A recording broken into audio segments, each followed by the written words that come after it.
Étonnamment, le pays fonctionne. C'est aussi le témoignage que vous pouvez nous livrer ce matin. Est-ce que vous-même, il y a eu des moments où vous avez eu peur? Peur pour votre vie, peur.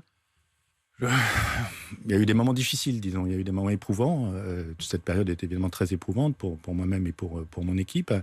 Le vrai moment de crainte, je dirais, c'est justement ce qu'on voit lorsqu'on l'a quitté et lorsqu'on est arrivé après 30 kilomètres au sud de Kiev. On nous a indiqué, il faisait déjà nuit, qu'on se rapprochait des lignes russes. Apparemment, il y avait des lignes russes, il y avait des tirs de roquettes, je ne sais pas exactement de quelle nature, mais là, c'était effectivement assez angoissant.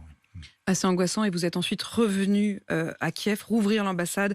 Je signale l'hommage que vous a rendu votre homologue ukrainien en France, c'est-à-dire l'ambassadeur d'Ukraine en France, qui a dit de vous: Étienne de Poncin a été le dernier à quitter Kiev et il est parmi les premiers à y revenir. Aujourd'hui, à quoi ressemble la vie à Kiev?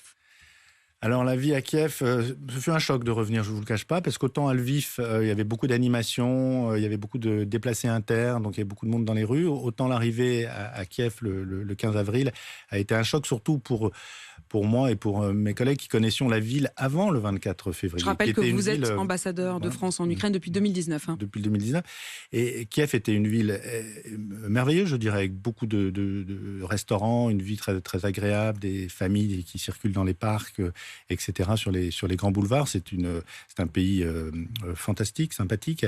Et revenir à Kiev avec les immeubles vides, les checkpoints partout, les sécurités, etc., ce fut un choc, même si la ville, pour l'instant, est préservée. La vie reprend doucement. On a vu, je suis parti hier, vous l'avez rappelé, on a vu les restaurants commencer à rouvrir, donc la vie revient, il y a une volonté de revenir, mais c'est vrai que c'est encore difficile. Et Kiev, évidemment, est dans une situation très différente de Kharkiv ou d'autres villes. Vous avez